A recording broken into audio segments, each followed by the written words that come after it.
परंतु रास करने से कुछ समय पूर्व एक बार ब्रह्मदेव को भी एक भ्रम हो गया था कि ये जो कृष्ण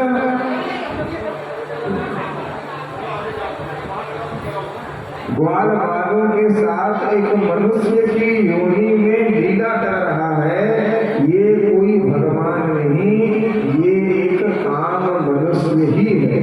ये बात सृष्टि को बनाने वाले ब्रह्मदेव के अंदर भी आ गई। जब ये बात ब्रह्मदेव को स्मरण में आई तो ब्रह्मदेव ने भगवान का परीक्षण लेने की प्रतिज्ञा की।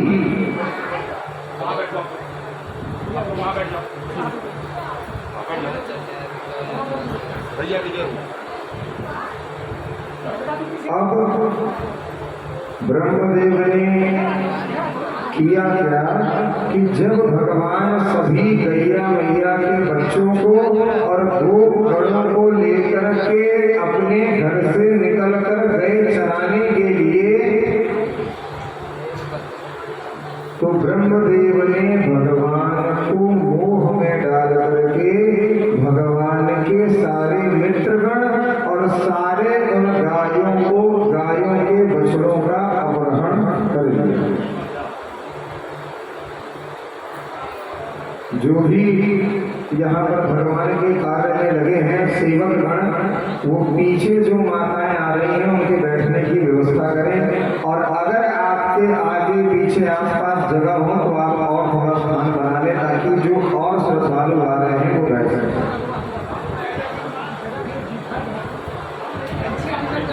कुछ कुर्सियां इधर पीपल के पेड़ के पास लगा ली जाएं ताकि जो यहाँ नहीं बैठ पा रहे हैं वो वहां बैठ जाएं।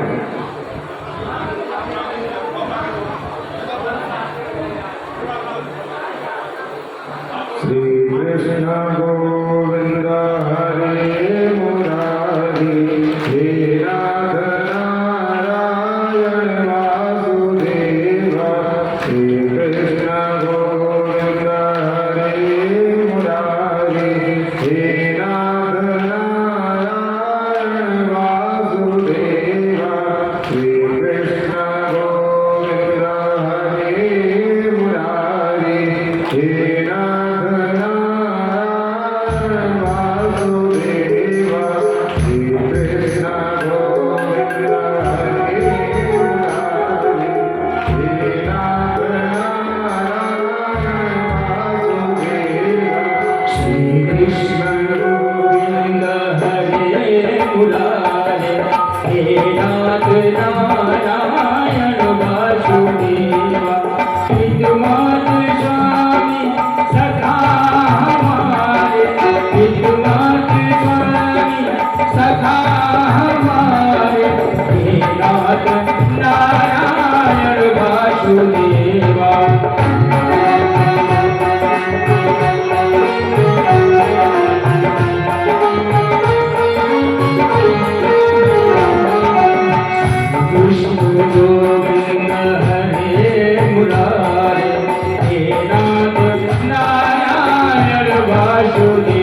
माया से सारे मित्रगणों को और सारे बछड़ों को एक गुफा में ले जा करके उनका अपहरण कर लिया है। तो उसी समय भगवान ने अपने ही स्वरूप को नाना प्रकार के सखाओं में और नाना प्रकार के बछड़ों के रूप में परिवर्तित कर दिया। अब होता क्या है कि जब शाम को वो बच्चे और वो बछड़े लौट करके अपने माता के पास आते हैं और वो मैया अपने बच्चों को गले से लगाती हैं, तो आज जो आनंद उन मैया को बच्चों को गले में लगाने से आ रहा है, आज से पहले वो आनंद कभी उन माताओं को आया ही नहीं। इतना ही नहीं, इस घटना के 1 वर्ष के बाद बलराम जी क्या देखते हैं कि गौ माता अपने उस पुराने बछड़े को अभी दूध पिला रही है, जो बछड़ा भगवान के रूप में बनकर इसे दूध नहीं पिला रहा। जब भगवान की ये लीला गोकुल में अवतरित हुई, उसी समय नारद जी ने गर्गाचार्य जी को भेजा और गर्गाचार्य जी ने आकर के सारे ब्रजमंडल में ये बात कह दी कि आज से इस वर्ष के बाद तो इसी साल यहाँ के गोपगणों से कन्या का विवाह कर दिया। वृंदावन में कहावत कही जाती है कि ब्रज की बेटी ब्रज की गाय। ध्यान से सुनिए ये जो कहावत है, वृंदावन में ये कहावत प्रचलित है, ब्रज की बेटी ब्रज की गाय और भाग्य फूटे तो बाहर जाए। पहले के समय में वृंदावन की जो गाय होती थी या ब्रजमंडल की जो बेटियां होती थी, उनका विवाह ब्रजमंडल के अंदर ही होता था, बाहर नहीं होता था। अब यहाँ पर जब गर्गाचार्य जी ने आकर के ये बात कही, तो जिसकी जो बेटियां थी सबने गोपगणों के रूप में जो भगवान प्रतिष्ठित थे, उन ठाकुर से ही सभी गोपियों का विवाह कर दिया। ये कथा हमने आपको इसलिए सुनाई कि जो लोग ये बात कहते हैं कि भगवान श्री कृष्ण ने सभी गोपियों के साथ रास रचाया था या रास खेला था, भगवान ने अपनी ही धर्म पत्नियों के साथ वो रास की लीला की है, किसी और के साथ नहीं। दूसरी बात, भगवान ने एक बार रास किया है और दूसरी बार महारास किया है। रास और महारास, आप में से कोई ये बता सकता है कि रास और महारास में क्या अंतर होता है? रास और महारास में क्या अंतर होता है, ये बात आप में से कोई बता सकता है कि रास किसे कहते हैं और महारास किसे कहते हैं?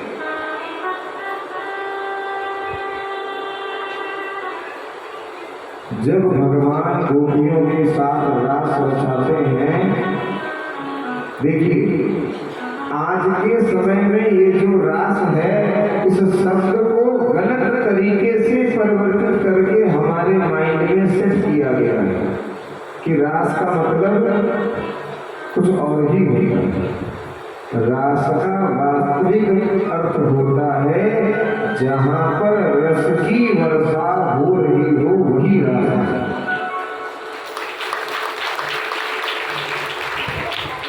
पहली बात। दूसरी बात, जब भगवान रास करते हैं तो उस रास के बीच में स्वयं देवता गण आकाश मार्ग से प्रेम रस की वर्षा उस स्थान पर करते हैं जहां पर रास हो रहा है। अब ये प्रश्न आता है कि रास किसे कहते हैं, तो आज सुन लीजिए, आपसे बात कोई पूछेगा तो बता दीजिए। जब भगवान रास करते हैं तो रास में बीच में राधा कृष्ण होते हैं और चारों तरफ गोपियां नृत्य कर रही होती हैं। और महारास में जितनी गोपियां होती हैं उतने कृष्ण उनके साथ रास कर रहे होते हैं। ये अंतर है रास में और महारास। रास में कृष्ण एक, गोपियां अनेक, और महारास में जितनी गोपियां उतने कृष्ण। अब भगवान प्रारंभ करते हैं रास का वर्णन और रास की लीला। और ये भगवान पहले ही नहीं, आप में से कई लोग ये बात जानते होंगे कि आज भी वृंदावन में जो निधि वन है उस निधि वन में आज भी रात्रि में नित्य प्रति रास भगवान करते हैं। कुछ संतों ने जब भगवान की उस दीवार को डाल करके निधि वन में देखने का दुस्साहस किया तो या तो उनके नेत्र चले गए और कुछ लोगों के नेत्र रह गए तो उनके बताने की क्षमता समाप्त हो गई। आज भी निधि वन के आसपास जो घर हैं वो ये बताते हैं कि प्राय रात्रि में कभी कभी नृत्य होने का शब्द आज इस कलयुग में भी उनको सुनाई देता है। आज भी। और आप में से जो निधि वन गए होंगे उन निधि वन में जो टेढ़े मेढ़े वृक्ष हैं वो वृक्ष कोई आज के नहीं है, हजारों साल पुराने वो वृक्ष हैं। उन वृक्षों के बारे में ऐसा कहा जाता है कि ये वृक्ष कोई और नहीं, गोपियां ही हैं। रात्रि में जब बाके बिहारी का शयन प्रारंभ होता है और पट बंद होता है तो पट बंद होते ही बाके बिहारी निधि वन में जाते हैं। ठाकुर जी के आते ही वो सारे वृक्ष अपने वास्तविक स्वरूप में आकर के गोपियों का रूप धारण करके आज भी भगवान के साथ रास लीला करते हैं।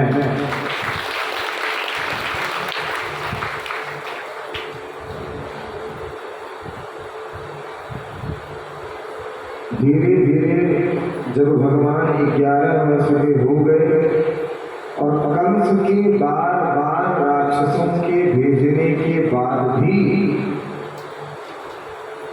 कृष्ण को समाप्त वो राक्षस नहीं कर सके। अब कथा आती है राधा रानी की।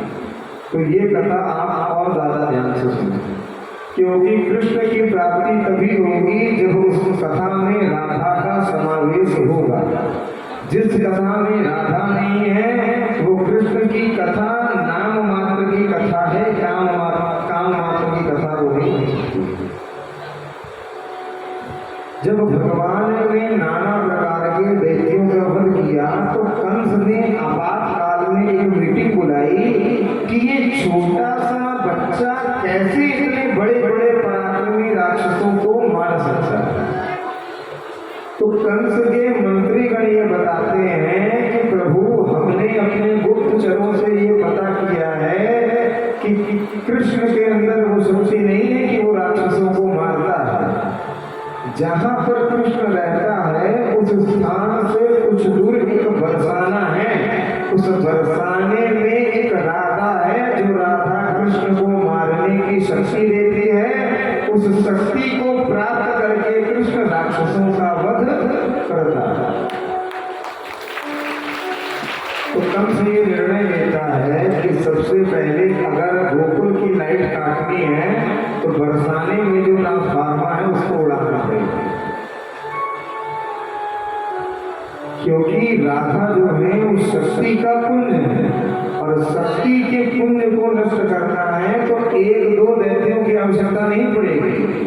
कंस मथुरा से सभी दैत्यों की एक टीम को बरसाना में भेजता है राधा रानी को मारने के लिए। अब यहाँ पर जब मथुरा से वो दैत्य चलते हैं तो राधा रानी की जो अष्ट सखियां रहती हैं, राधा रानी की 8 सखियां प्रमुख हैं। वो राधा रानी की 8 सखियां राधा रानी से कहती हैं कि राधे कंस कंस ने आपको मारने के लिए वहां से दैत्यों को भेजा। तो भगवती कहती हैं कि आने दो।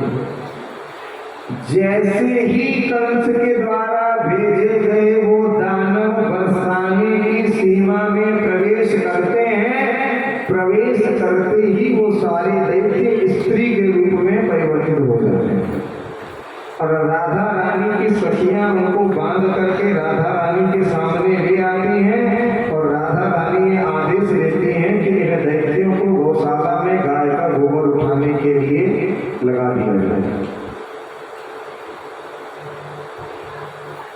अब कंस यहाँ पर गेट के इंतजार कर रहा होता है कि अब कोई सूचना लेके आएगा, अब कोई सूचना लेके आएगा। परंतु कंस को अच्छा या बुरा ये सूचना देने वाला कोई दैत्य लौटता ही नहीं। तो कंस मन में ये सोचता है कि जब कृष्ण को मारने के लिए मैं दैत्य भेजता था तो वो दैत्य मर गया कि जिंदा है ये बताने वाला कोई न कोई लौट करके आता था।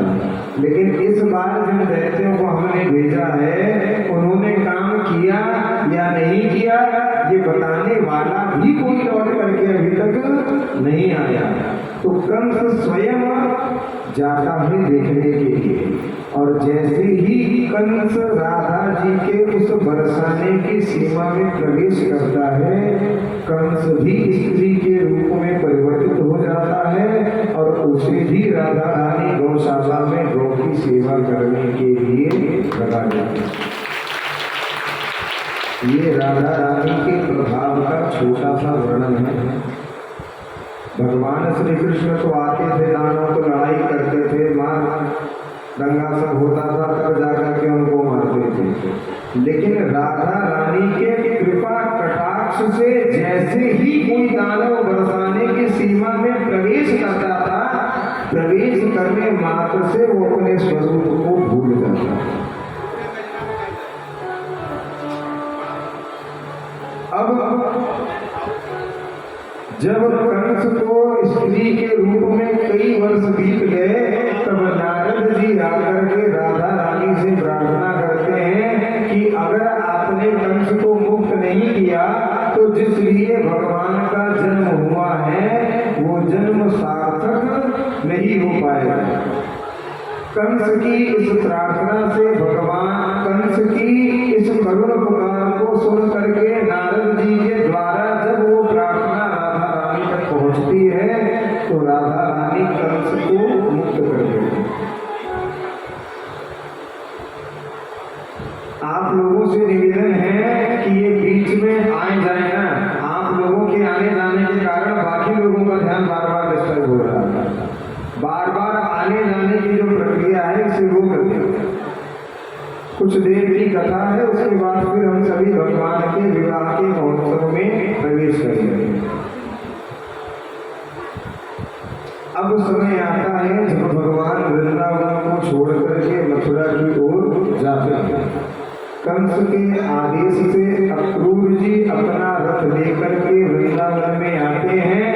वृंदावन में जैसे ही ये बात सारे ब्रजवासियों को और भगवान की सखियों को पता चलता है कि कल प्रातः काल कन्हैया वृंदावन को छोड़ करके चले जाएंगे, सारी गोपियों की नींद, चैन, भोजन सब कुछ उसी समय छूट जाता है।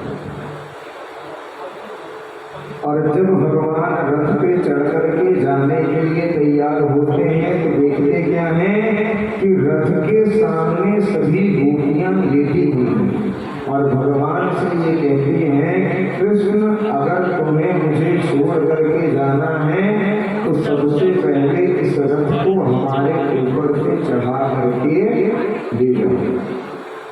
तो भगवान समझाते हैं कि हम मेला घूमने के लिए जा रहे हैं, 2 दिन बाद जब मेला घूम करके हम लौटेंगे तो पुनः इसी वृंदावन में आकर के वास करेंगे और अपनी मुरली को राधा रानी को धरोहर के रूप में सौंप करके भगवान चले गए। अगर आप कृष्ण लीला को ध्यान से देखें तो ठाकुर जी ने वृंदावन में ही बांसुरी बजाई है।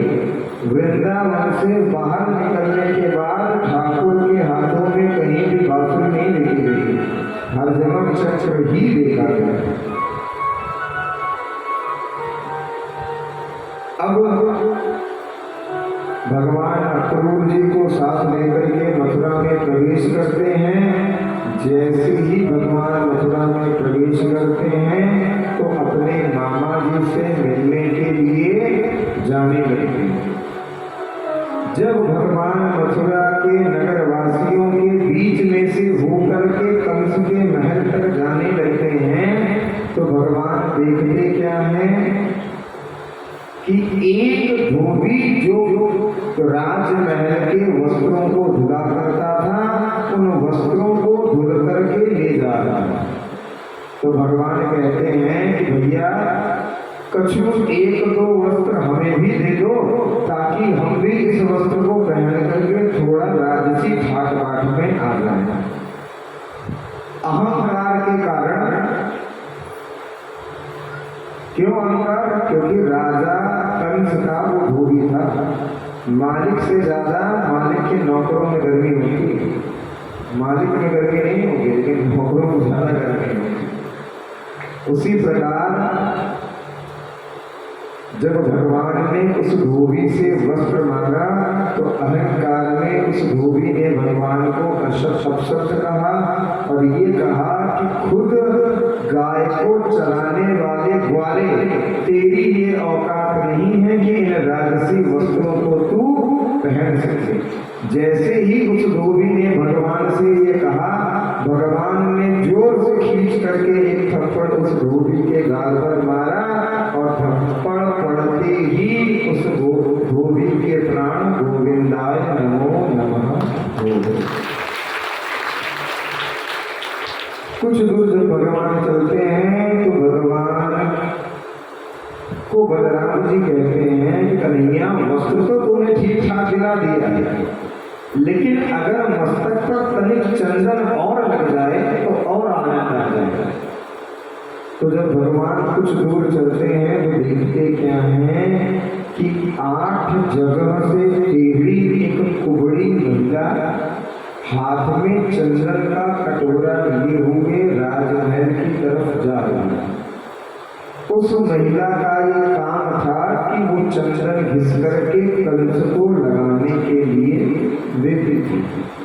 परंतु उस महिला से जब भगवान ने चंदन मांगा तो भगवान के स्वरूप पे मोहित होने के कारण उसने ये चिंता नहीं किया कि कंस मेरा क्या करेगा। उसने भगवान को चंदन दिया और चंदन देने के कारण जब भगवान ने उस चंदन को धारण कर लिया तो भगवान ने किया क्या कि उस कुबड़ी औरत के पैरों को अपने पैरों से दबाया और उसके कमर में हाथ डाल करके खड़े हो गए। जैसे ही बलराम जी ने देखा तो बलराम जी ने कहा कि कन्हैया तुम्हारी जोड़ी एकदम मस्त लग रही है। क्यों? क्योंकि ये कुबड़ी भी जगह जगह से टेढ़ी है और कुंडी भी जगह जगह से टेढ़े ही हो। टेढ़े खड़े ही तो खड़े होते हैं। आज एकदम परफेक्ट जोड़ी तुम्हारी मिली। भगवान ने किया क्या? अपने पैरों से उस कुबड़ी के पैरों को दबाया और कमर में हाथ डाल करके एक जोर का झटका भगवान ने उस कुबड़ी को दिया। झटका देते ही वो कुबड़ी अत्यंत सुंदर स्वरूप को उसी समय प्राप्त कर गई।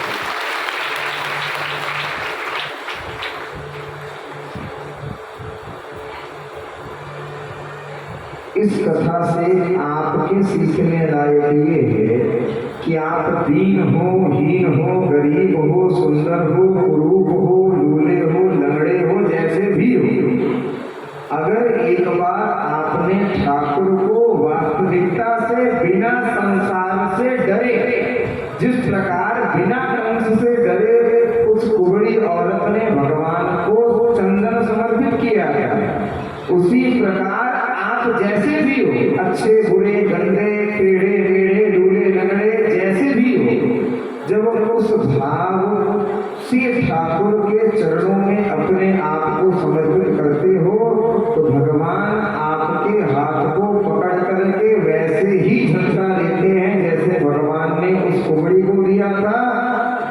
झटका देते ही आप भी अपने उस वास्तविक स्वरूप को प्राप्त करके ठाकुर में ही जाकर के लीन हो जाते हैं। महाराज जी कृष्ण कथा से तो आपने बता दी, राम कथा से भी बहुत कुछ सीखने लायक है। कैसे से सुनिए। भगवान राम के कितने भाई थे? श्री रामचंद्र के कितने भाई थे? 4। क्या नाम था? शत्रुघ्न, भरत, राम और लक्ष्मण। क्या नाम था? अरे एक बार में सब लोग बोलो, सही से समझ में ही नहीं आ रहा। क्या नाम था? आप लोगों को ऐसा बोलता देख करके याद आ रहा है जैसे UKG LKG में मास्टर नहीं पढ़ा था ABCD। वृंदावन बिहारी लाल की, लाडली सरकार की, जय जय श्री राधे। भगवान राम 4 भाई थे, राम, लक्ष्मण, भरत और सीता को जेल में डाला और स्वयं के बड़े भाई का सर काट करके थाल में सजा करके अपने पिता के पास भेजा। यहाँ पर भगवान राम भी 4 भाई, लेकिन यहाँ पर पिता की गरिमा की मर्यादा रखने के लिए भगवान राम पूरा अयोध्या का राज्य छोड़ करके जंगल में जाते हैं और भगवान राम की मर्यादा को रखने के लिए भरत जी 14 साल भगवान की चरण पादुका को रख करके उस राज्य का शासन करते हैं। ये रामायण सिखाती है। ये जो चीजें हैं, जो संस्कार की बातें हैं, ये आपके बच्चों को कथा में ही बताई जा सकती है। दुनिया कमाने की शिक्षा दे देगा, परंतु संस्कार की शिक्षा कथा के अलावा और कोई दे ही नहीं पाएगा। और अब आप ये निर्णय करें कि आपको अपने घर में औरंगजेब जैसे भाई चाहिए या भगवान राम जैसा आदर्शवान बड़ा भाई चाहिए। ये निर्णय आपको करना है। क्यों? आप जैसे अपने बच्चों को पढ़ने के लिए डांटते हो, खाने के लिए डांटते हो, सोने के लिए डांटते हो, वैसे ही इनके बीच में ज्यादा नहीं, मात्र 5 मिनट अपने हिंदू धर्म के जो ग्रंथ हैं इनको पढ़ने या इनको सुनने के संस्कार को डालना प्रारंभ कर दें, आपका घर स्वयं राम राज्य में अपने आप परिवर्तित हो जाएगा। ये कहीं बाहर से लाने की आवश्यकता नहीं पड़ेगी। परंतु आजकल इसी के कारण आज जगह जगह पर हिंदू देवी देवताओं के मजाक के साथ साथ बच्चे स्वयं अपने माँ बाप का भी मजाक उड़ाना समाज में ही प्रारंभ कर रहे हैं। हंसी मजाक में माँ बाप से कुछ बोलना वो एक अलग विषय है। हंसी मजाक अगर आप करते हो तो नहीं, लेकिन जानबूझ करके अपने माँ बाप को लोगों के सामने जलील करना, ये सनातन धर्म की संस्कृति नहीं है। ये संस्कृति कहीं और से आपके बच्चों में आ रही है और उस संस्कृति के कारण ही आपके बच्चे आपके साथ साथ आपकी अहमियत, आपकी मर्यादा को भी भूलते चले जा रहे हैं। और यही आज के समय की वास्तविकता है।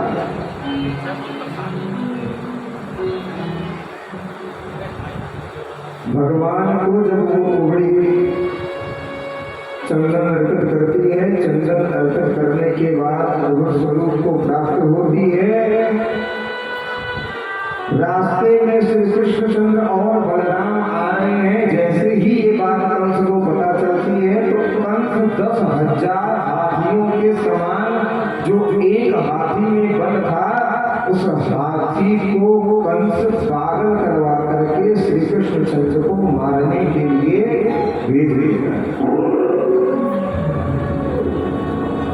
परंतु भगवान उस हाथी को भी समाप्त करके उस हाथी के दोनों दांत को लेकर करके अपने मामा जी के राजसभा में उपस्थित होते हैं। उसी समय भगवान को उस राजसभा में जो चाणूर नामक पहलवान रहते हैं, वो पहलवान भगवान को युद्ध के लिए ललकारते हैं। अब चाणूर और नाना प्रकार के पहलवानों से राम कृष्ण जी और बलराम जी युद्ध करना प्रारंभ कर देते हैं और कंस के देखते ही देखते उन पहलवानों का वध कर देते हैं। जैसे ही उन पहलवानों का वध होता है, कंस कुछ सोच पाता उससे पहले ही ठाकुर उछल चल के कंस के पास जाते हैं और कंस को उसके राज सिंहासन से उठा करके धरती पर फेंकते हैं और संपूर्ण विश्व का भार अपने ऊपर लेकर के ठाकुर कंस के ऊपर कूदते हैं और कंस की लीला वहीं पर समाप्त हो जाती है। बोल कंस वर्धन भगवान की। कंस को समाप्त करने के बाद भगवान कारागार में जाते हैं। कारागार में जाने के बाद भगवान अपने माता पिता को बंधन मुक्त करते हैं, उनका आशीर्वाद लेते हैं और आगे की ओर प्रस्थान कर लेते हैं। लौट करके वृंदावन में नहीं जाते, कुछ दिन मथुरा में रहते हैं और मथुरा में रहने के बाद भगवान द्वारिका नगरी का निर्माण करवाते हैं।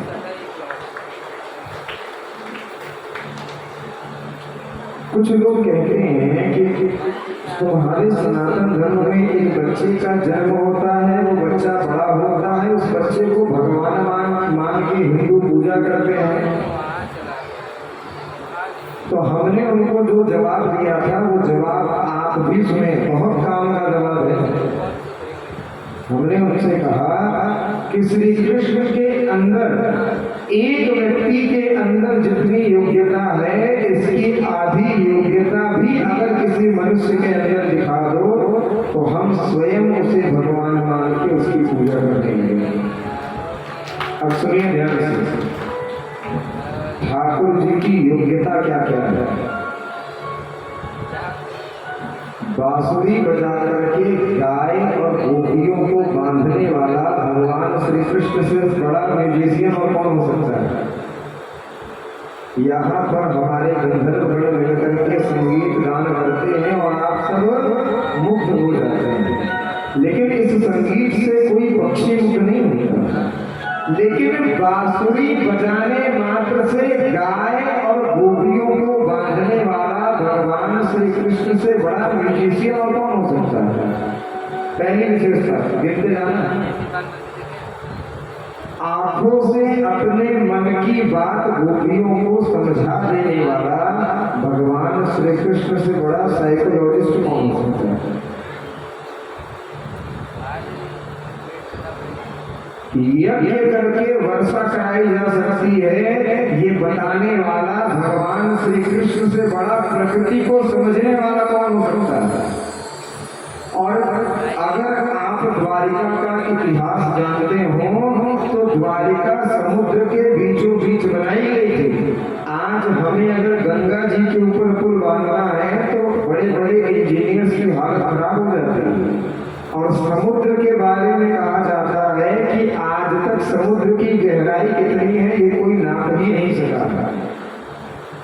समुद्र के बीचों बीच द्वारिका नगरी का निर्माण करने वाला भगवान श्री कृष्ण से बड़ा इंजीनियर कौन हो सकता है। आजकल के बच्चे कहते हैं ना पढ़ाई लिखाई सब कुछ है, पूजा पाठ कुछ नहीं।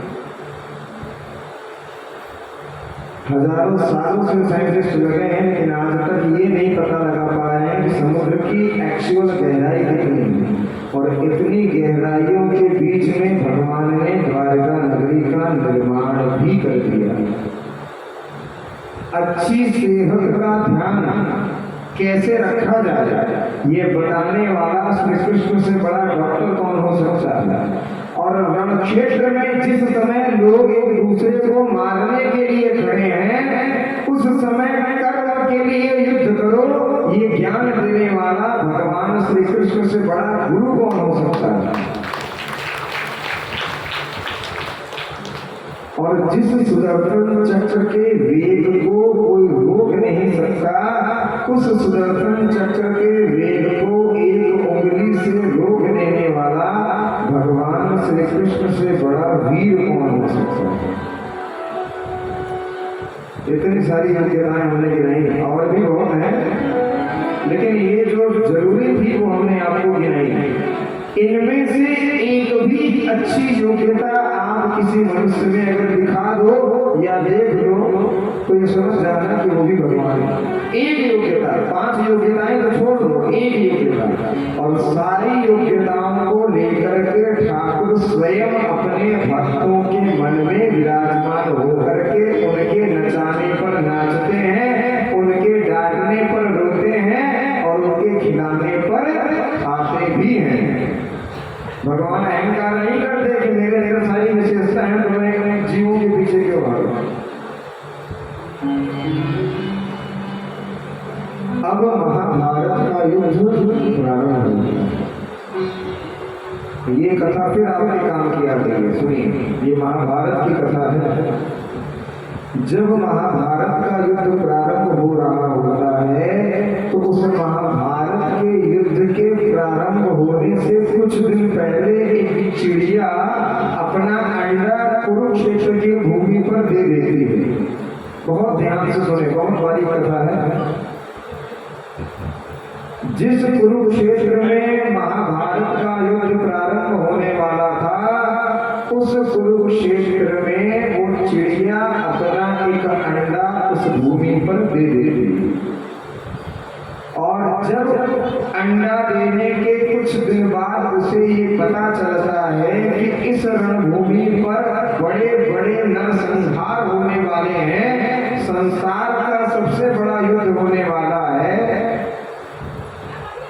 तो कहीं ऐसा न हो कि ये निश्चित है कि मेरा ये अंडा किसी हाथी, घोड़े या मनुष्य के पैर के नीचे आएगा और मेरा जो बच्चा इस अंडे के अंदर पड़ रहा है वो बच्चा समाप्त हो जाएगा। तो वो नन्ही सी चिड़िया, ये महाभारत की कथा बता रहे हैं आपको, कोई मन से नहीं बता रहा। वो नन्ही सी चिड़िया भगवान से अपने बच्चे की रक्षा की प्रार्थना के लिए भगवान के सामने अपने भाव को प्रस्तुत करती है। जैसे ही भगवान उस चिड़िया के इस भाव को सुनते हैं तो भगवान लीला क्या करते हैं कि जब सारी सेना आकर के पहली बार कुरुक्षेत्र में इकट्ठा होने लगती है और जहां पर वो चिड़िए का अंडा रखा हुआ होता है, उस चिड़िए के अंडे के ऊपर जैसे ही एक हाथी आता है तो हाथी के गले में जो घंटी रहती है उस घंटी की डोर को भगवान तोड़ देते हैं और वो हाथी की घंटी सीधे आकर के उस अंडे के ऊपर रखा जाता है। सुनिए ध्यान से, जब सारे महाभारत का युद्ध समाप्त हो जाता है, महाभारत का युद्ध समाप्त होने के बाद पांडव जीत जाते हैं और भगवान श्री कृष्ण अर्जुन के रथ को लेकर के रणभूमि से बाहर जाने लगते हैं, तो अर्जुन देखते क्या है कि भगवान रथ चलाते चलाते, जब रथ चलता रहता है तो भगवान झुकते हैं और जिस चाबुक से घोड़े को मार रहे होते हैं उस चाबुक को जैसे ही वो घंटी भगवान के पास आती है, उस चाबुक से भगवान उस घंटी को पलटते हैं और पलटते ही वो नन्ही सी चिड़िया अपने आप अपने स्थान को जाकर के अपनी माँ से मिल जाती है। अर्जुन ये प्रश्न भगवान से करते हैं कि प्रभु आपको कैसे पता कि उस घंटी के नीचे एक जीव है। तब ये सारी घटना भगवान अर्जुन को स्वयं जाकर के बताते हैं। चिड़िया जो कि हमारे आपके जैसा बोल नहीं पाती, तो जो परमात्मा, जो ठाकुर उस नन्ही सी चिड़िया की रक्षा करने के लिए भी अपने आप को प्रस्तुत कर सकता है, तो अगर ऐसे ठाकुर की पूजा भक्ति आप पूर्ण मन से करो तो क्या वो आपकी मदद करने के लिए प्रस्तुत ये सारी वस्तुतः सोचने की बातें हैं। हमने आपको पहले भी बताया था कि हमारा भरोसा जितना इंसानों पे हो जाता है उतना भगवान पे नहीं होता। मेरा बेटा मेरे लिए सब कुछ है, मेरा पति मेरे लिए सब कुछ है, मेरी बेटी मेरे लिए सब कुछ है, ये सोच सोच करके हम भगवान को पीछे छोड़ देते हैं। ये सोचते हैं कि इनके कारण हमारा सुख है और ये मेरी रक्षा करेंगे। भाई आप एक बात बताओ, आपका बेटा, आपकी बेटी, आपका पति, आपका पुत्र, इनको भी तो एक न एक दिन मरना है। तो जो स्वयं काल के गाल में पड़ा हुआ है वो आपको काल के गाल से कैसे बचा पाएगा? नहीं समझ रहे हैं। जो व्यक्ति खुद बीमार है वो व्यक्ति किसी दूसरे बीमार व्यक्ति को ठीक कर सकता है? कभी नहीं कर सकता। तो जिन रिश्तों पर भरोसा करके आप भगवान को पीठ दिखा करके खड़े रहते हो, वो रिश्ते स्वयं एक न एक दिन समाप्त हो जाएंगे। तो जिनको स्वयं काल के गाल में जाना है वो रिश्ते आपको काल के गाल में जाने से बचा सकते हैं? ऐसा कभी हो ही नहीं सकता, न कभी हुआ, न भूतो न भविष्य। और आपके हमारे जीवन में जो भी चीजें हैं वो विश्वास के ऊपर है। विश्वास कितना जरूरी है हम इस कथा से आपको बताते हैं, और फिर भगवान के चरित्र को श्रवण करके भगवान के विवाह के महोत्सव में कुछ ही देर में हम सभी प्रवेश करने वाले हैं। एक बार एक भक्त रहता है जिस भक्त को धन की बहुत ज्यादा आवश्यकता है। ध्यान से सुनिए, ध्यान इधर उधर मत भटकाइए। वो भक्त एक संत के पास जाकर के पूछता है कि प्रभु मुझे धन की आवश्यकता है, तो आप कृपा करके मुझे धन प्रदान करें। तो वो संत कहते हैं कि तुम लक्ष्मी जी की मूर्ति ला करके अपने घर में पूजन प्रारंभ करो। वो वैसा ही करता है। लक्ष्मी जी की मूर्ति वो घर में लेकर के आता है। बहुत दिनों तक लक्ष्मी जी का पूजन करने के बाद उसे 1 रुपए भी नहीं मिलता। तो वो करता क्या है कि लक्ष्मी जी की मूर्ति को उठाता है और टांग के ऊपर रख देता है, और फिर जाता है अपने गुरु के पास और फिर पूछता है कि गुरु जी लक्ष्मी जी का पूजन करने से हमें कुछ मिला नहीं? तो गुरुदेव कहते हैं कि इस बार तुम लक्ष्मी की नहीं, तुम गणेश की उपासना करो। इसलिए क्योंकि गणेश बुद्धि के देवता है, और जब तुम्हारी बुद्धि चलेगी तो अपने आप तुम्हारे पास धन आने लगेगा। अब वो गणेश जी की मूर्ति लाता है और गणेश जी की मूर्ति ला करके पूजन प्रारंभ करता है। कई महीनों तक लगातार गणेश जी का पूजन करने के बाद भी उसे रुपए नहीं मिलते। तो फिर वो अपने गुरु के पास जाता है और फिर यही प्रश्न करता है। तो गुरु जी कहते हैं अच्छा ये आखिरी बार तुम भगवान शंकर और पार्वती जी को लेकर के जाओ। क्यों? क्योंकि वो गणेश जी के माता पिता हैं। तुम उनकी पूजा करोगे तो उनकी पूजा से प्रसन्न होकर के निश्चित ही तुमको धन गणेश जी दे देंगे। अब वो लाता है, गणेश जी को ऊपर टांग पे रख देता है और नीचे भगवान शंकर और पार्वती जी का पूजन प्रारंभ कर देता है। एक दिन जब वो पूजन कर रहा होता है तो देखता क्या है कि जो धूप उसने भगवान शंकर के सामने जलाया है उस धूप का धुआं ऊपर उड़ करके गणेश जी के पास जा रहा है। तो उसके मन में ये भाव आता है कि कहीं ऐसा ना हो कि जो धूप मैंने शंकर जी के लिए जलाया है ये धूप का धुआं गणेश जी अपने पास ले रहे हैं, और कहीं अगर ये धुआं इनके नाक में चला गया तो शंकर जी प्रसन्न नहीं हो पाए। तो वो करता क्या है कि रुई का 2 टुकड़ा देता है और गणेश जी की मूर्ति में ठूसने लगता है। जैसे ही वो ये काम करता है तुरंत गणेश जी अपने आप उसके सामने साकार रूप में प्रकट हो जाते हैं। सोचा है कि भगवान इतने वर्षों तक मैंने आपकी पूजा की तो आप प्रसन्न नहीं हुए, और आज जब आपके नाक में हम रुई ठूसने लगे तो आप प्रकट हो गए, ऐसा क्यों? अब यहाँ आपके काम की बात सुनिए।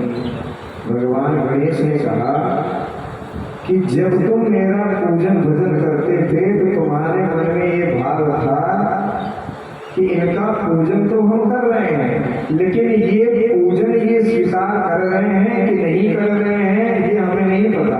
और पूजन करते करते कभी तुम्हारे मन में ये भाव आ जाता था कि पता नहीं भगवान है या नहीं। लेकिन आज जब तुमने ये देखा कि धूप का धुआं उठ करके मेरे नाक के पास आ रहा है तो तुम्हारे मन में ये भाव आ गया, ये विश्वास आ गया कि अगर ये धुआं गणेश जी ने सूंघ लिया तो सूंघने के कारण मेरी जो पूजा है वो माता पार्वती और भगवान शंकर स्वीकार नहीं करेंगे। तुम्हारे मन में जैसे ही ये भाव आया कि जो तुम मुझे चढ़ाते हो वो मुझे तक पहुंचता है, ये भाव आते ही मैं तुम्हारे सामने अपने आप अपने स्वरूप में प्रकट हो गया। तो किसी भी भाव हमें ऐसा लगता है कि हम भगवान को जो फूल माला फल चढ़ा रहे हैं वो भगवान तक पहुंच नहीं रहा है, लेकिन ये हमारी पाप बुद्धि के कारण होता है। वास्तविकता में भगवान को जो लेना है वो ले लेते हैं। और ये बात अगर गलत है तो अब जो बात हम आपको बताने जा रहे हैं वो भारत में नित्य प्रति हर रोज होती है। सुनिए, आप में से जगन्नाथ जी के मंदिर कौन कौन गया है? बहुत ध्यान से सुनिएगा इसके साथ। कितने लोग गए हैं? अच्छा अच्छा। आपको ये पता होगा कि जगन्नाथ जी को नित्य प्रति 100 किलो भोजन, मतलब 1 क्विंटल का भोग रोज लगता है। बहुत ध्यान से सुनिए। जगन्नाथ मंदिर में 13 लाख रुपए के मिट्टी के बर्तन रोज आते हैं और उन मिट्टी के बर्तनों में भगवान का भोजन बनता है। भोजन बनने के बाद वो 13 लाख रुपए के मिट्टी के बर्तन रोज के रोज समुद्र में डाल दिए जाते हैं। अब सुनिए, आप लोगों में से जिसने भी जगन्नाथ जी का दर्शन किया होगा उनको ये पता होगा कि जगन्नाथ जी की अपनी स्वयं की रसोई है, और उस रसोई में ऐसी व्यवस्था की गई है कि रसोई में जो 1 क्विंटल भोजन बनता है वो भोजन नीचे ही नीचे, जमीन के नीचे ही नीचे सीधे मंदिर में पहुंचा दिया जाता है।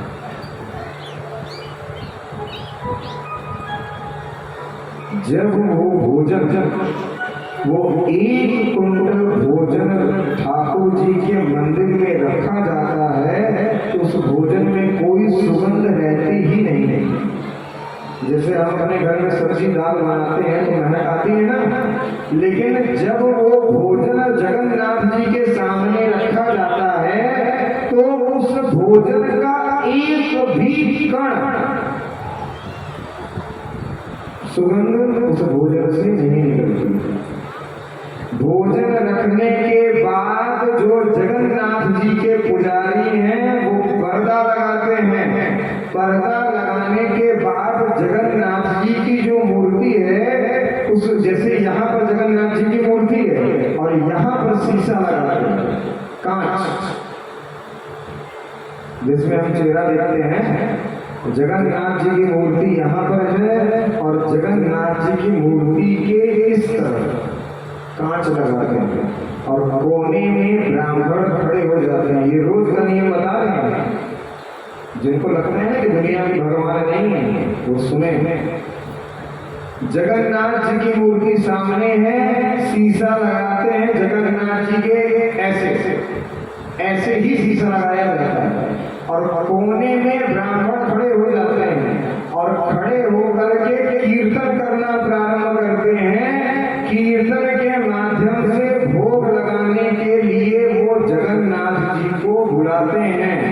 कीर्तन करते करते कभी कभी कभी भगवान 10 मिनट में, कभी आधे घंटे में, कभी 1 घंटे और कभी 2-2 घंटे तक भगवान को लग जाते हैं आने में। जब भगवान आते हैं तो जो शीशा जगन्नाथ जी की मूर्ति के इस तरफ लगा रहता है, उस इस तरफ लगे हुए शीशे में जगन्नाथ जी का स्वरूप एक क्षण के लिए दिख जाता है।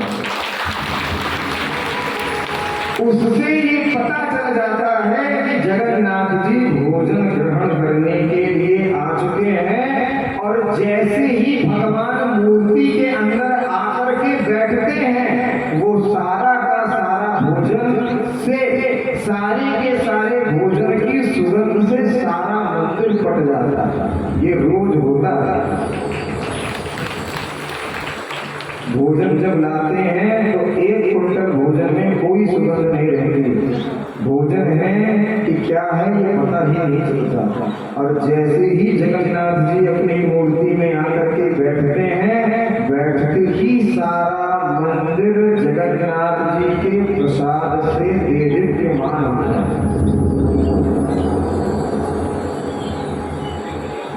आप में से कुछ लोगों ने इस लीला का दर्शन किया होगा, कुछ लोगों ने नहीं किया होगा, लेकिन ये लीला रोज जगन्नाथ जी में होती है, आज भी होती है।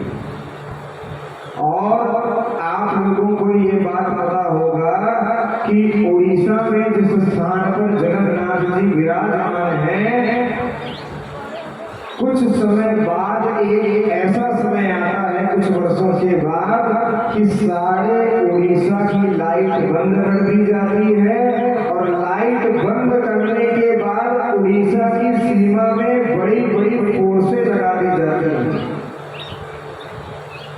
मिलिट्री कमांडो ये सब आकर के उड़ीसा को चारों तरफ से घेर लेते हैं। और वो समय होता है जब जगन्नाथ जी का हृदय परिवर्तन किया जाता है।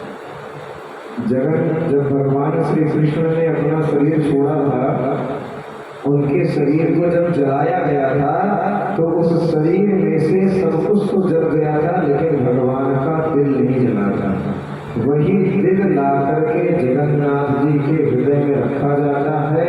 और कुछ वर्षों बाद जब जगन्नाथ जी की मूर्ति बदली जाती है, तो जो जगन्नाथ जी के पुजारी होते हैं, वो आंखों में पट्टी बांध करके, हाथ में दस्ताना पहन करके जगन्नाथ जी की मूर्ति के अंदर से आज भी, किसी ने देखा नहीं है कि वो क्या है, लेकिन आंख बंद करके जैसे ही हाथ जगन्नाथ जी की मूर्ति के अंदर डालते हैं, और डाल करके जो उनके हाथ में वो भगवान का हृदय आता है, आने के बाद वो दूसरी मूर्ति में डालते हैं और पहली मूर्ति जगन्नाथ जी की समुद्र में चली जाती है। इंटरव्यू के दौरान उन ब्राह्मण ने, जो ये हृदय परिवर्तन का काम करते हैं, जब उनसे पूछा गया कि जब आप भगवान के मूर्ति में हाथ डालते हो तो कैसा लगता है, क्योंकि देख नहीं पाते उनकी आंखों पे पट्टी रहती है, तो उन्होंने ये बताया कि जैसे खरगोश का छोटा सा बच्चा कोई पकड़ ले और उस बच्चे का जो दिल धड़कता है, वैसी ही कोई वस्तु हमारे हाथ में आती है और वो वस्तु धड़कती रहती है। आज भी भगवान श्री कृष्ण का हृदय जगन्नाथ जी के अंदर आज भी विराजमान है। अगर आपको ये बात गलत लग रही है तो आप जाकर के सोशल मीडिया पे देख सकते हो, वो बताएंगे, परिवर्तन करता हुआ नहीं दिखाएंगे। और जगन्नाथ जी का जब भी आप कभी दर्शन करने जाओ तो इस लीला के बारे में आप जान सकते हैं। आज भी भगवान की ऐसी कई लीलाएं हैं जो हो रही हैं और हमेशा होती रहेगी जब तक कलयुग रहेगा।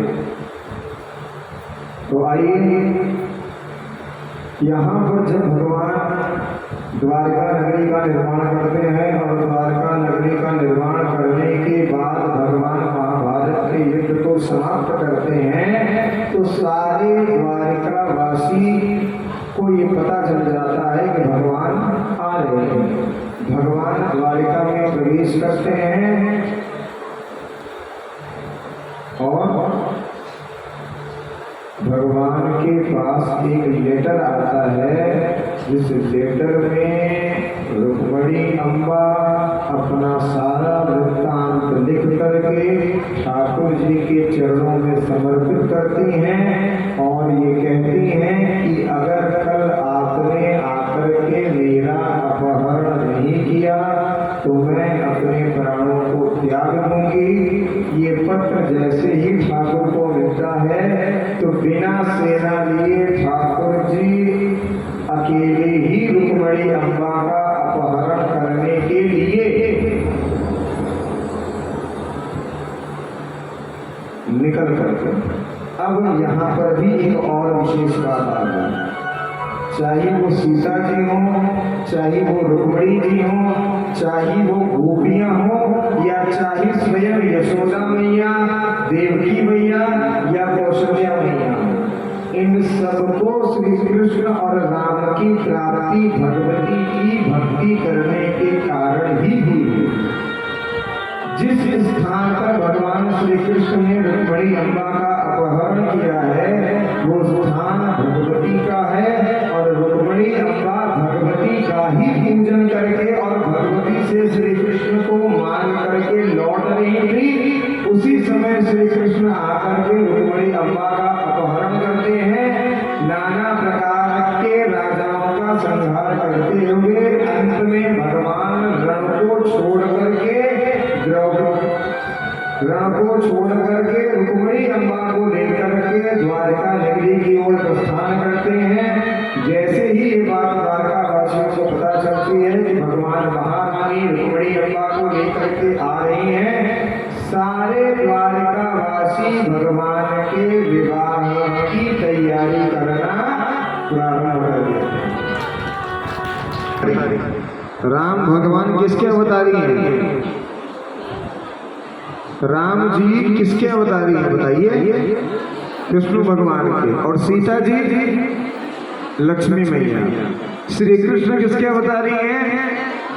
विष्णु भगवान के।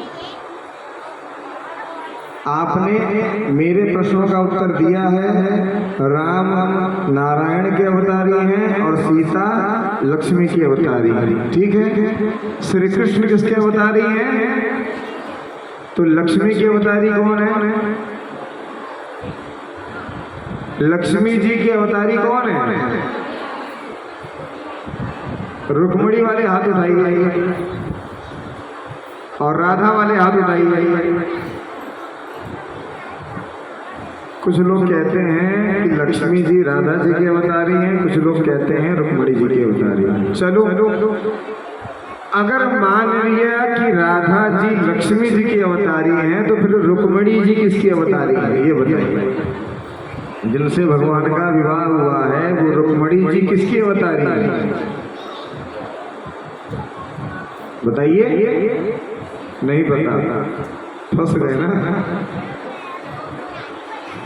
रुक्मिणी अम्बा जो हैं वो भगवती लक्ष्मी की अवतारी हैं और राधा रानी लक्ष्मी की नहीं, स्वयं कृष्ण की ही अवतारी है। तो आइए अब हम सभी भगवान के विवाह में सम्मिलित होंगे और मर्यादा और नियम को बनाते हुए भगवान के विवाह में भगवान के पांव पूजी को सब लोग करेंगे। पांव पूजी के पहले भगवान के विवाह की व्यवस्था की गई है। उस अद्भुत स्वरूप का दर्शन करते हुए हम भगवान के विवाह उत्सव में प्रवेश करेंगे। पांव पूजी के लिए सभी माताएं आ सकती हैं, लेकिन कल हमने जो 3 नियम बताए थे जिनको उस वस्तु की प्राप्ति करनी है वो विशेष रूप से रुक्मिणी अम्बा का और ठाकुर जी का पांव पूजी करे ही करें, ऐसा हमारा निवेदन है। बोल गिरिराज धरण सरकार के।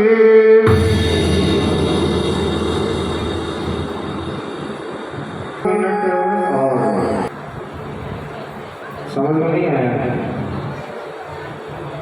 ये जो बीच का रास्ता है इसको थोड़ा आप क्लियर कर लें, क्योंकि यहाँ पर भगवान का अद्भुत नृत्य होगा।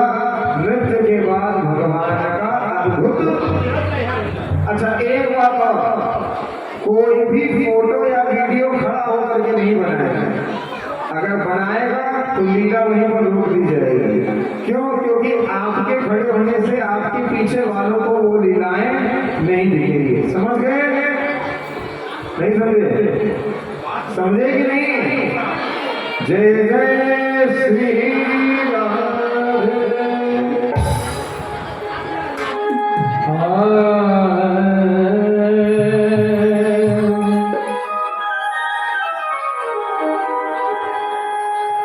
हर वृंदावन कहाँ दूर है, बरसाना कहाँ दूर है, सब तेरी नजर का कसूर है। क्या? अरे राधे राधे बोल श्याम आए, राधे श्याम आए, राधे राधे बोल श्याम आए, राधे श्याम आए, राधे राधे बोल श्याम आए, राधे श्याम आए।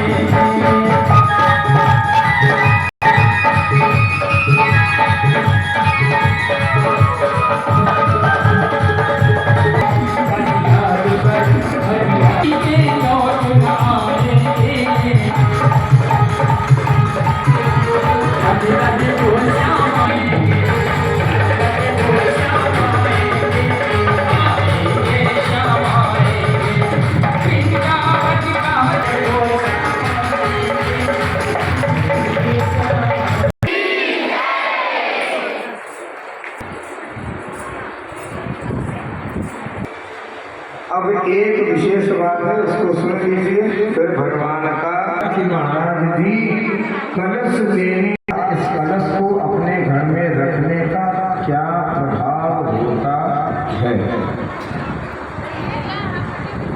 करने के लिए और कथा का प्रचार करने के लिए कलश यात्रा में निकलते हैं, तो सबसे पहले जिस स्थान पर कथा हो रही होती है वहाँ के आसपास के जो देवतागण होते हैं उन देवताओं को हम निमंत्रण देते हैं कलश के माध्यम से होता है।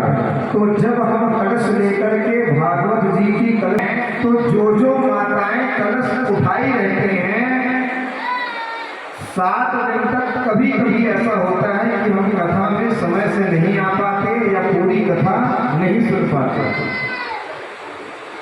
ऐसे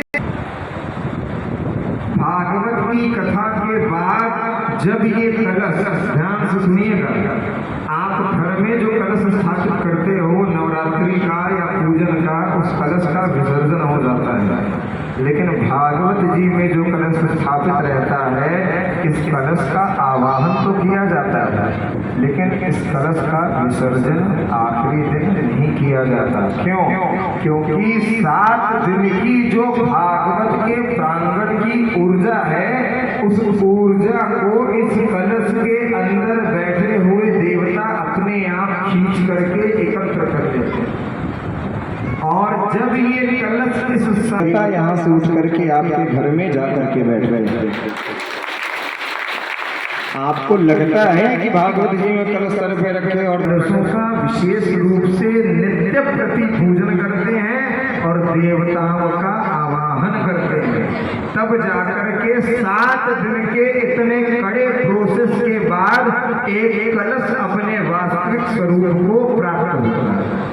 अब कुछ माताएं कलश को कब तक स्थान में रहते हो, उस पवित्र स्थान में 27 दिन तक, कम से कम 27 दिन के पहले वाले व्यक्तियों के अंदर अपने आप संग्रहित होने लग जाती है। जैसे आप अपने घर में एक इत्र ला करके रख दो, उस इत्र का ढक्कन खोलते ही इत्र को लेकर के आप आए हो, लेकिन जैसे ही उस इत्र का ढक्कन खुलेगा, उस घर में, उस कक्ष में, उस परिवार में जितने लोग रहेंगे, उस इत्र की सुगंध उन सबको अपने आप मिलना प्रारंभ आरंभ हो जाएगी। तो इस संख्या में यहाँ पर जानबूझ करके लाए हुए हैं। क्यों? क्योंकि जिस दिन कलश यात्रा थी उस दिन भगवती ने परीक्षण के स्वरूप में जल की वर्षा की थी, और उस वर्षा के कारण कुछ ऐसी माताएं जिन्होंने ये कलश लिया हुआ था लेकिन कलश यात्रा में नहीं आ पाई थी, तो 7 दिन बाद मतलब कल आपका नाम जिन्होंने कलश की पर्ची कटाई थी उनका नाम मंच से अनाउंसमेंट किया जाएगा। वो आएंगी और अपने अपने नाम का कलश लेकर के अपने घर में जाकर के स्थापित कर देंगे। ऐसा हो सकता है क्योंकि हमारे लोगों ने बताया है कि महाराज जी कुछ कलश एक्स्ट्रा आ रहे हैं। उन्होंने कलश अपने नाम से नहीं लिखवाया है। अगर वो कल के दिन श्रीमद् भागवत कथा के रस से सिक्त इस कलश को लेना चाहती हैं तो बाहर जो काउंटर लगा हुआ है उस काउंटर पर जाकर के संपर्क कर सकती हैं। पहली बात। दूसरी बात, कलश बहुत ज्यादा मात्रा में यहाँ पर नहीं है। 10 या 15 कलश ही एक्स्ट्रा आया है। तो अगर ऐसा हो कि कलश जो जल्दी जाएगा उसको जल्दी मिलेगा, लेकिन अगर ऐसा हो कि कलश आपको न मिले तो आप उसके लिए ज्यादा चिंतित मत होइएगा। हो सकता है कि अभी आपके भाग्य में कलश ठाकुर ने न लिखा हो, जब आपका समय आएगा ये कलश अपने आप आपके घर में भागवत जी के माध्यम से स्थापित हो जाएगा। अब आइए नियम पूर्वक भगवान के माधुर्य लीला में हम सभी प्रवेश करते हैं और भगवान के लीला चरित्र में अपने आप को डुबोते हैं। वृंदावन बिहारी लाल जी, लाडली सरकार जी।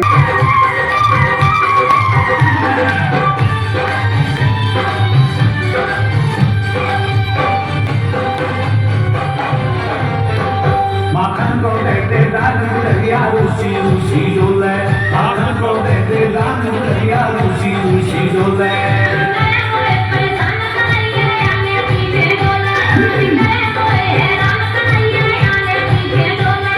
रूसी रूसी डोले खाओ ना बोले,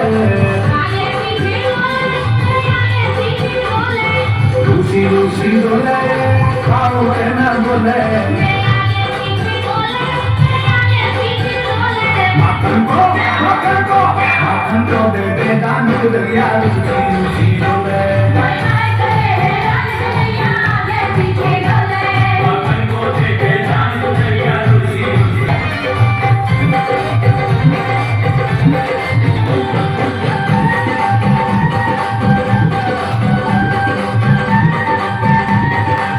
बड़ी देर से बात लगाऊं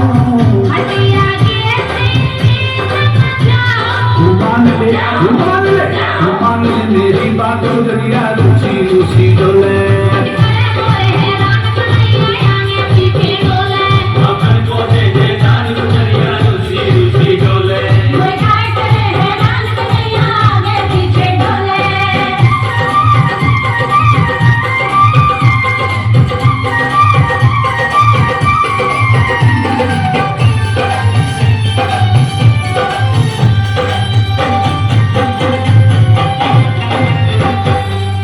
तेरो गाढ़ो गाढ़ो दैया, तेरो गाढ़ो गाढ़ो दैया।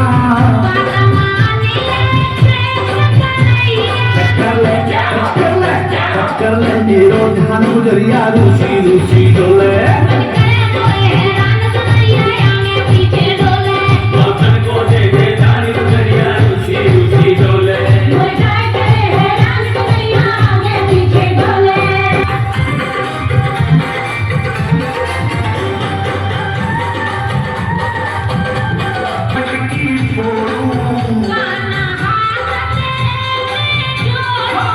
आज मैं तेरी मटकी फोड़ूं,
राधा क्यों हमको डांटे, सबको तुम मकर बांटे, सखियों को तुम भड़कावे, हमसे झगड़ा करावे, नखरे दिखावे मत डाले,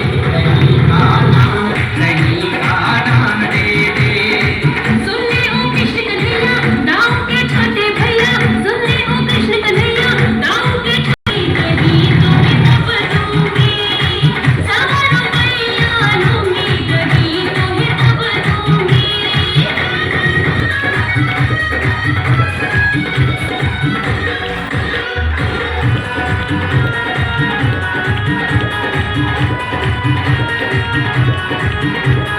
देखूंगा दही तेरा मीठा या खट्टा, दे दूंगा कल तुझे पैसा इकट्ठा।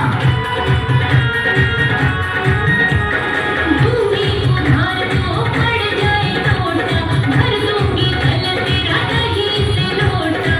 वाले हैं सारे भूखे, दही ये तेरा लुटे, वाले हैं सारे भूखे, दही ये तेरा लुटे, नखरे दिखावे मत डाले, दही का दान दे दे। सवारों भैया लूंगी, कहीं तुम्हें तब दूंगी।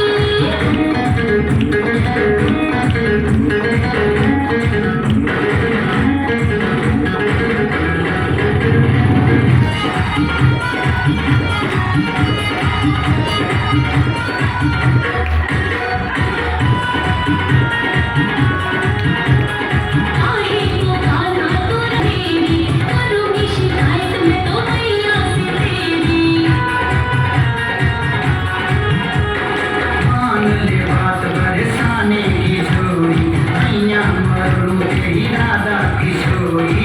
वर्दी में बने गया, छोटे मेरे भैया, वर्दी में बने गया, छोटे मेरे भैया, सवारों भैया लूंगी, कहीं तुम्हें तब दूंगी, सवारों भैया लूंगी, कहीं तुम्हें तब दूंगी।